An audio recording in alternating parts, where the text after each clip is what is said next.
The first time Caleb Morgan saw her, she was practically drowning in designer shopping bags, a screaming infant strapped to her chest, and tears streaming down her face. The upscale Dallas Mall food court wasn't the place he'd expected to play hero, especially not on his one day off from back-to-back shifts at the construction site and his evening bartending gig. "Hey, are you okay?" He approached cautiously, balancing his own precious cargo, his 4-year-old daughter Sophia perched on his hip, chocolate ice cream smeared across her cheeks. The woman looked up, mascara tracks lining her face. Her voice cracked as the baby's wails intensified. "He won't stop crying. I haven't eaten all day. I can't even put down these bags to hold him properly." Her shoulders slumped in defeat, something in Caleb's chest tightened. He recognized that overwhelmed parent look all too well. "I could hold him," he offered before he could think better of it. "While you eat something." The woman's eyes widened with suspicion.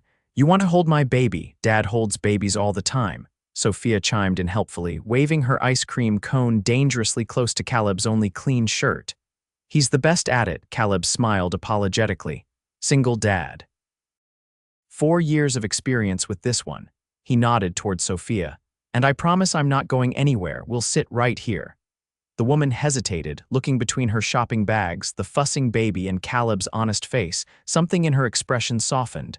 "I'm Liliana," she said finally. "And this little monster is Noah, Caleb Morgan." He shifted Sophia to his other hip. "And my little monster is Sophia."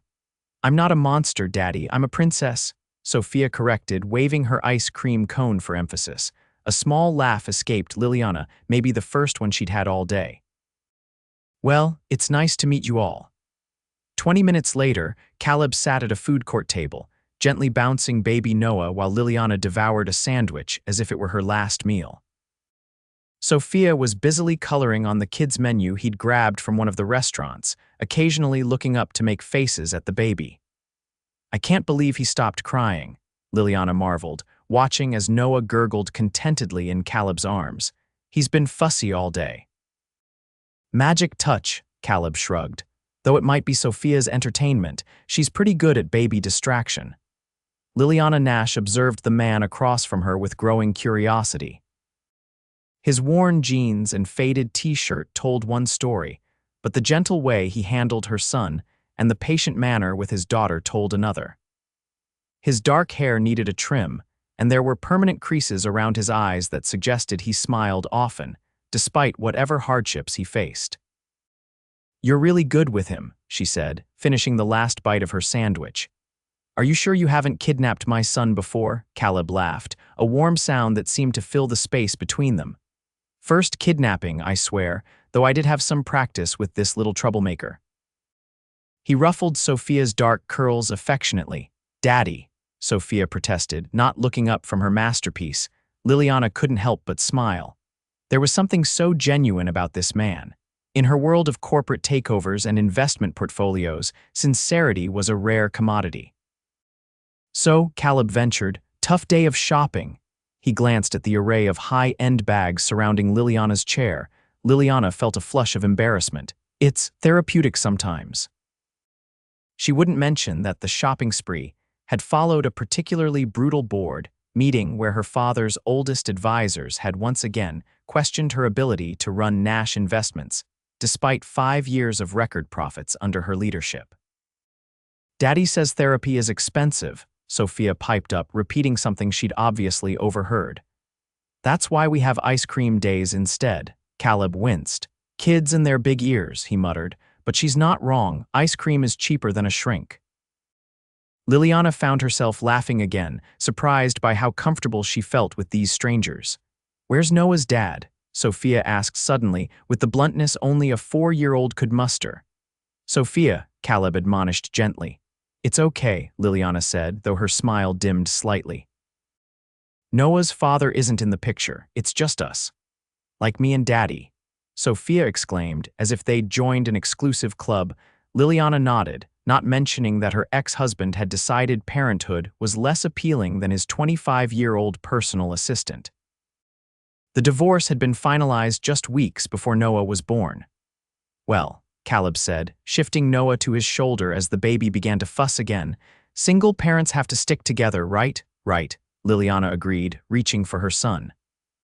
Their hands brushed as she took Noah, and Liliana felt an unexpected jolt of awareness. Caleb Morgan was attractive in a rugged, unpolished way that was entirely foreign to her world of sleek, power-suited executives.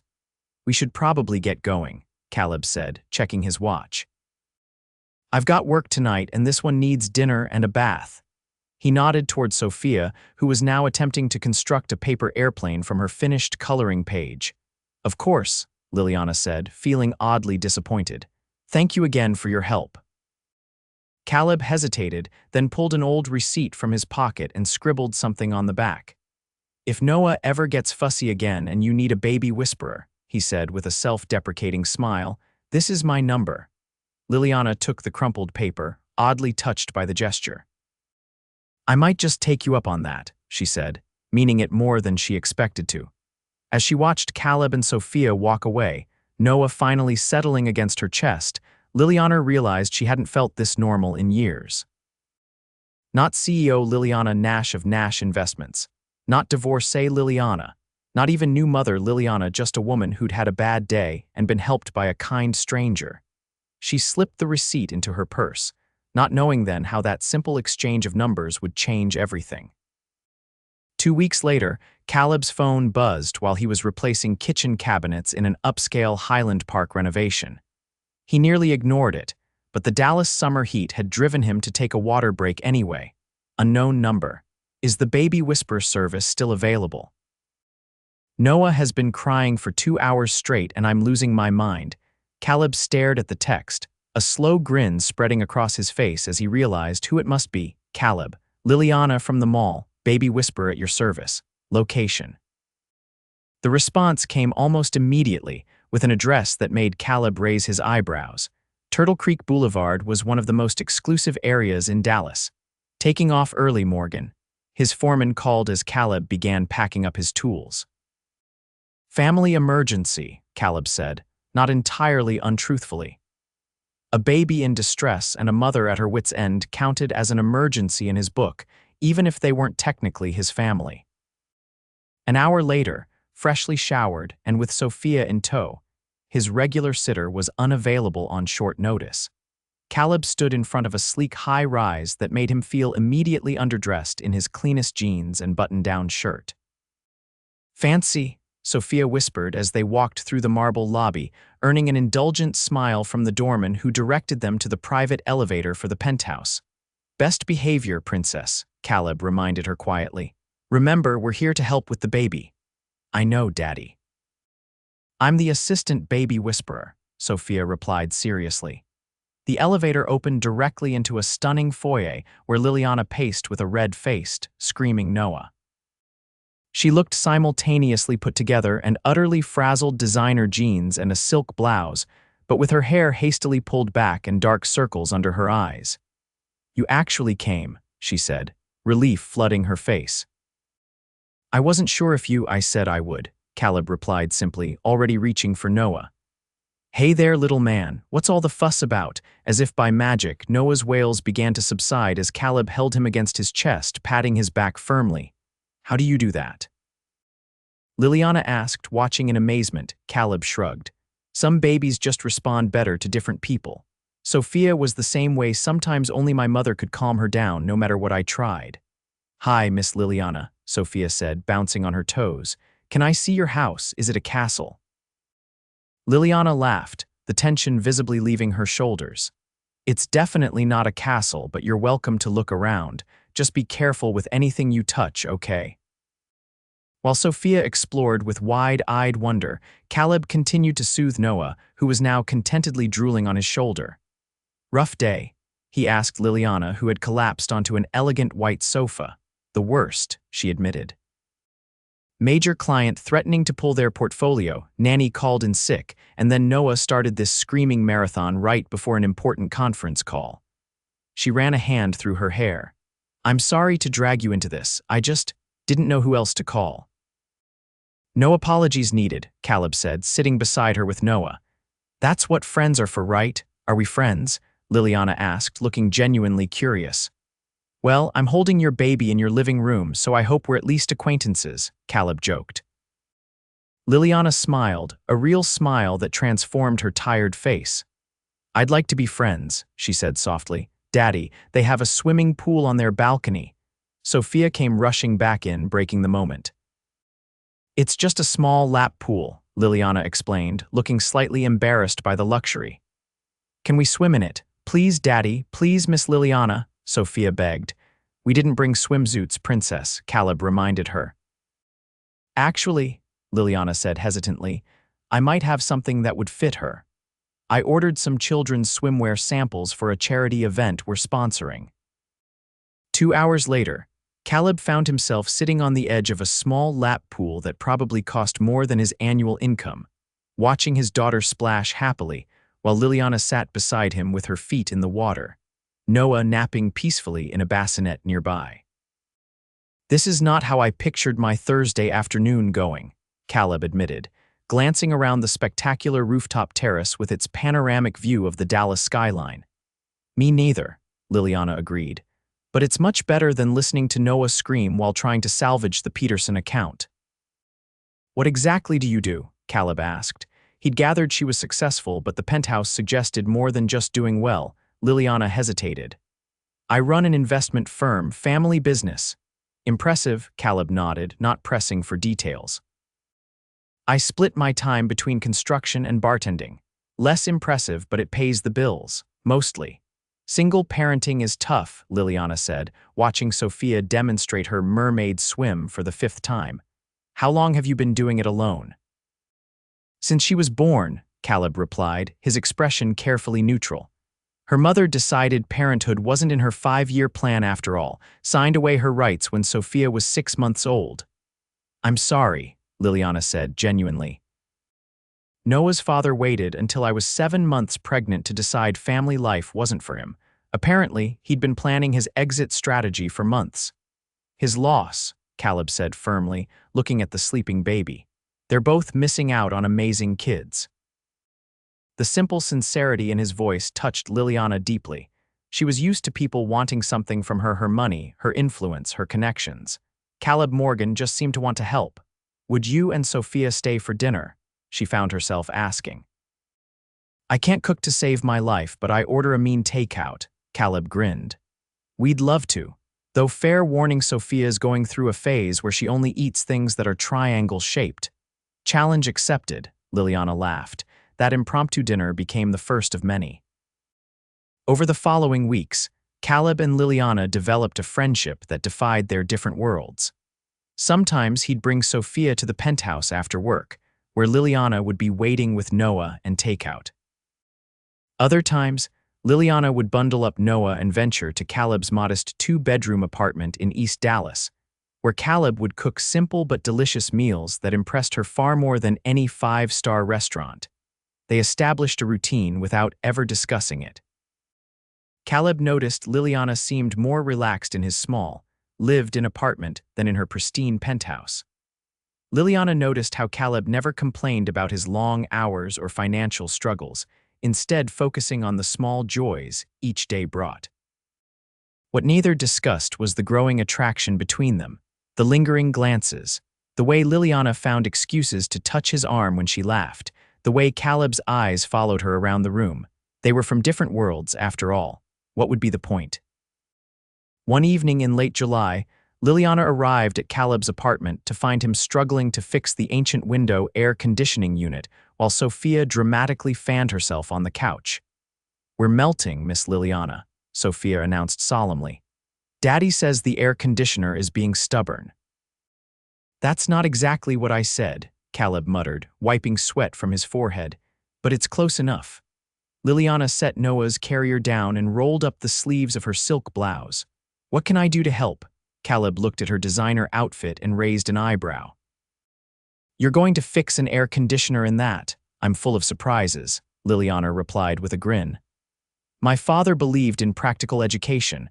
I rebuilt a carburetor when I was 16. 2 hours later, with the air conditioner humming steadily, they sat on Caleb's small balcony enjoying the evening breeze, both children miraculously asleep at the same time. "Thank you for your mechanical genius," Caleb said, handing Liliana a cold beer. I was about to admit defeat. "It felt good to fix something with my hands," Liliana admitted. "Most of my problems at work can't be solved with a screwdriver and some determination." "Speaking of work," Caleb hesitated, "I got some news today. The contractor I've been working for offered me a full-time position. Site supervisor, benefits, regular hours, the whole package." "Caleb, that's wonderful," Liliana exclaimed, genuinely happy for him. "Does that mean you can quit the bartending job?" He nodded, looking both excited and slightly stunned. "Yeah. For the first time since Sophia was born, I might actually have weekends off, regular hours, maybe even save a little. We should celebrate," Liliana decided. "Let me take you out to dinner tomorrow, somewhere nice." Caleb's expression changed subtly. "You don't have to do that." "I want to," she insisted.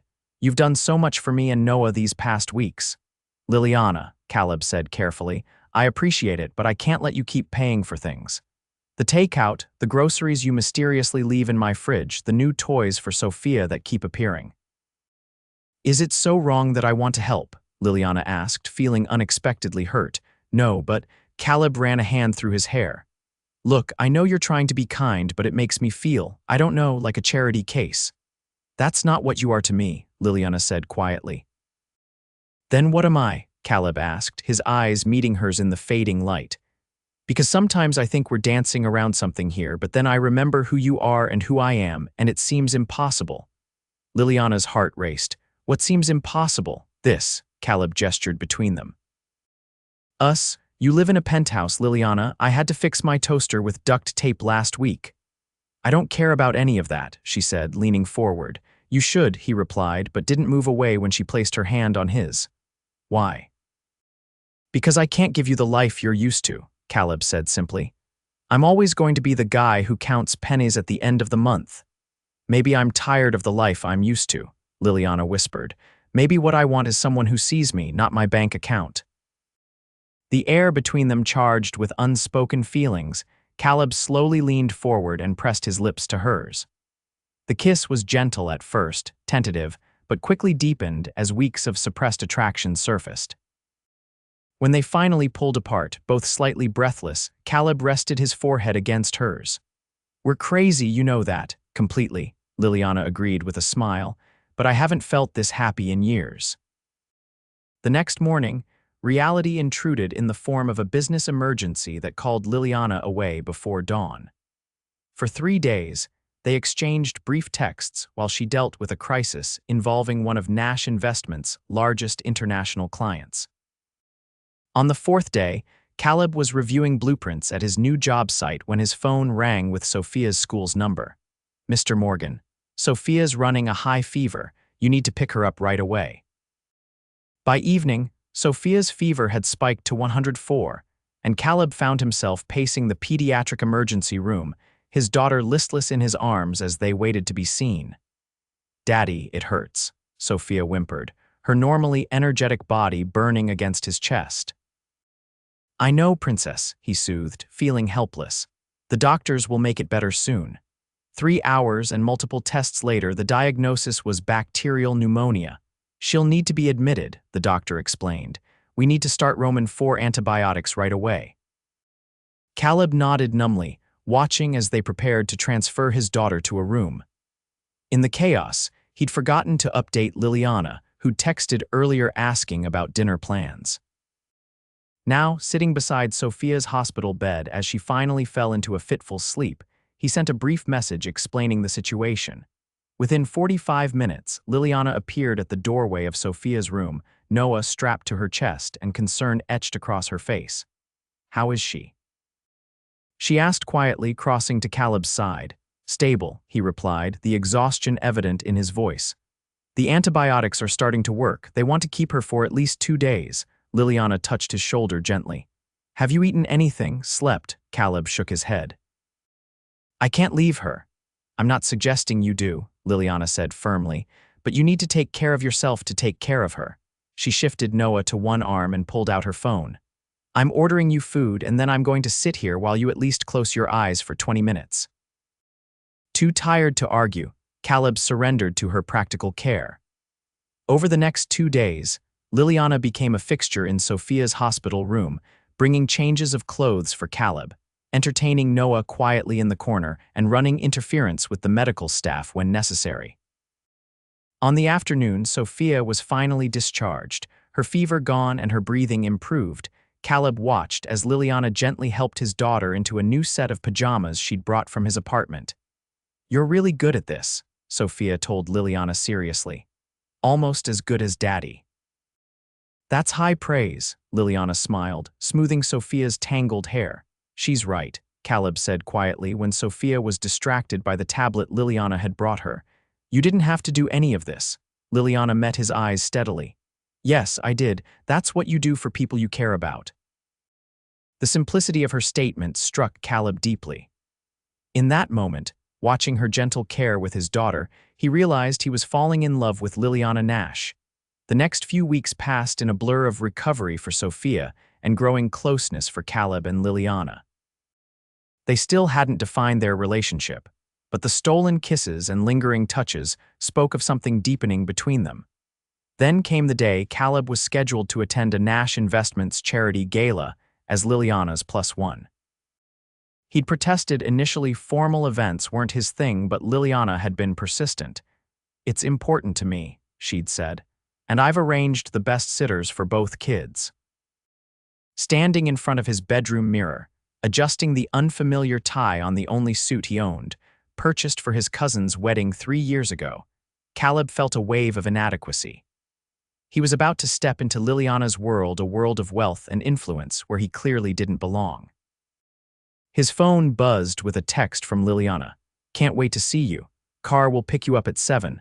The car turned out to be a sleek black limousine, and the driver handed Caleb an envelope containing a press badge. "Miss Nash suggested this might make things easier, sir. It identifies you as a contractor documenting the event for the company's records." Caleb stared at the badge, understanding dawning. Liliana was giving him a cover story, a reason for his presence that wouldn't invite questions about their relationship. The realization stung more than he expected. At the gala, held in the grand ballroom of Dallas's most exclusive hotel, Caleb found Liliana surrounded by elegantly dressed people, looking stunning in a midnight blue gown that probably cost more than his monthly rent. She smiled when she spotted him, but didn't immediately approach. For 2 hours, Caleb wandered the edges of the party, occasionally taking photos with the camera provided to maintain his cover. He watched as Liliana moved confidently among Dallas's elite, charming investors and directing staff with equal ease. This was her element, and she was magnificent in it, but also completely foreign to the woman who sat on his worn couch eating pizza and making silly faces at their children. Finally, she managed to break away and find him near the bar. "I'm so sorry," she said quietly. "It's been non-stop." "Are you okay?" "Fine," he replied, more curtly than intended. "You've been busy, I understand." Liliana frowned slightly. "Is something wrong?" Caleb hesitated, then held up the press badge. "Why did you give me this?" "I thought it might make you more comfortable," she explained, looking confused by his reaction. "These events can be overwhelming and people can be nosy. Or maybe you didn't want to explain to your high society friends why you brought a construction worker as your date," Caleb said, the hurt in his voice evident. Liliana's eyes widened. "That's not true." "I was trying to protect you from their rudeness, not hide you." "Protect me," Caleb repeated. "I don't need protection, Liliana. What I need is honesty." "What's that supposed to mean?" "It means," Caleb said, lowering his voice as a couple passed nearby, "that we've been in this undefined relationship for weeks, and I still feel like I only know half of you, the half that fits into my world. But this," he gestured around the opulent room, "this is your real life, and I'm beginning to think I don't belong in it." Liliana's expression hardened slightly. "That's not fair. I've been nothing but myself with you." "Really?" "Because I had to Google you to find out you're not just successful, you're Liliana Nash, CEO of Nash Investments, one of the most powerful women in Texas finance. Your company manages billions of dollars. You were on the cover of Business Week last year." Would it have made a difference if I'd told you all that the day we met? Liliana challenged. Would you have still offered to hold Noah, or would you have walked away, assuming we had nothing in common? The question hit its mark. Caleb fell silent, knowing she was right. I didn't tell you everything because I wanted a chance to just be Liliana, she continued, her voice softening. Not the CEO, not the Nash heir, not the divorcee with the famous ex, just a struggling mom who needed help. I understand that, Caleb said finally. I do. But now, I feel like I'm standing on the outside looking in at your real life, and I don't know if there's a place for me in it. Before Liliana could respond, they were interrupted by an older man in an impeccable suit. Liliana, the Petersons are asking for you, he said, barely acknowledging Caleb's presence. I'll be right there, Richard, she replied, her professional mask slipping back into place. Caleb, please wait. We need to finish this conversation. But as she walked away, pulled back into her world of wealth and power, Caleb made a decision. He placed the camera and badge on a nearby table, texted a brief message, I'm sorry, but I think we're kidding ourselves, and walked out of the ballroom. 3 days later, Liliana stood outside Caleb's apartment building in the pouring rain, Noah protected under an umbrella as she pressed the buzzer for the 5th time. He's not answering, Miss Nash, the driver of her town car called from where he waited at the curb. He has to come home eventually, Liliana replied stubbornly. She tried calling, texting, even going by his work site, but Caleb had effectively vanished from her life. Finally, an elderly woman exiting the building held the door for her. You looking for the Morgan apartment? 3rd floor, end of the hall. That sweet little girl has been sick again, poor thing. Liliana's heart clenched as she hurried up the stairs. When Caleb finally opened the door to her persistent knocking, he looked exhausted, with dark circles under his eyes and stubble darkening his jaw. Liliana, he said flatly, this isn't a good time. Sophia's sick again, she asked, ignoring his unwelcoming tone. He sighed, running a hand through his disheveled hair. Relapse. Doctor says it happens sometimes with pneumonia. She's finally sleeping. Let me help, Liliana said immediately. I don't need please, she interrupted. Not for you, for Sophia. After a moment's hesitation, Caleb stepped aside to let her in. The apartment was uncharacteristically messy, with dishes piled in the sink and laundry waiting to be folded. I've been at the hospital for 2 days, Caleb explained, seeing her surveying the chaos. Just got home this morning. Without a word, Liliana set Noah's carrier down in the living room and went to check on Sophia, who was indeed sleeping fitfully in her small bedroom. Then she returned to the kitchen and began quietly washing dishes. What are you doing? Caleb asked, watching her stack plates with practiced efficiency. Helping, Liliana replied simply. You look like you haven't slept in days. Go take a shower, maybe a nap. I'll take care of this. Liliana, we can talk later, she cut him off gently. Right now, you need rest, and Sophia needs a clean home to recover in. Too exhausted to argue, Caleb surrendered. When he emerged from a hot shower 30 minutes later, he found his kitchen spotless, a load of laundry running, and Liliana sitting on his couch with both children, Noah playing contentedly on a blanket, while she read quietly to a wakeful Sophia. Daddy, Miss Liliana brought me a new book, Sophia informed him hoarsely. It has dragons. I see that, Caleb said, something in his chest tightening at the domestic scene. She feels a little cooler, Liliana reported. I gave her the medicine I found on the counter. I hope that was okay. Caleb nodded, sitting heavily in the armchair across from them. Thank you. For the next few hours, they worked in tandem caring for both children. Liliana made soup from ingredients she discovered in Caleb's sparse pantry, while he coaxed Sophia to eat a few spoonfuls. They bathed and changed both children, working together with the synchronized movements of people who'd done this many times before. Finally, with both children asleep, Sophia in her bed, Noah in the portable crib Liliana now kept at Caleb's apartment, they sat across from each other at the small kitchen table. We need to talk, Liliana said quietly. I know, Caleb agreed. You hurt me, she began directly. Walking out like that, refusing to answer my calls. I'm sorry, he said sincerely. I handled it badly. You did, she agreed, but I understand why. I should have been more forthcoming about my life, my world. It wasn't about the money, Caleb clarified. I don't care how rich you are, Liliana. What scared me was feeling like I only fit into half your life, the private half. Liliana took a deep breath. You're right. I've been keeping parts of my life separate, not just from you, from everyone. After my divorce, after how public and humiliating it was, I built walls. CEO Liliana in one box, Mother Liliana in another. And where do I fit? Caleb asked softly. That's what I realized these past few days, she said, reaching across the table to take his hand. You don't fit in either box because with you, I'm just me, all of me, and that terrifies me. Caleb's fingers tightened around hers. It terrifies me too. I keep thinking about all the ways I can't match what you're used to, what you deserve. What I deserve, Liliana said firmly, is someone who sees me for who I really am. Someone who held a stranger's crying baby so she could eat a sandwich. Someone who makes me laugh and reminds me what matters. The simple truth of her words hung in the air between them. I love you, Caleb said finally, the words he'd been holding back for weeks. I think I have since that first day at the mall, Liliana's eyes filled with tears. I love you too, and I'm done keeping my life in separate boxes. What does that mean? He asked cautiously. It means I want us to be together, really together, no more hiding, no more press badges. She squeezed his hand. I want Sophia and Noah to grow up together. I want mornings and evenings and everything in between with you. People will talk, Caleb warned, the construction worker and the CEO. Let them, Liliana shrugged. I learned something important watching you with Sophia these past months. What matters isn't what you have, it's who you love and how well you love them.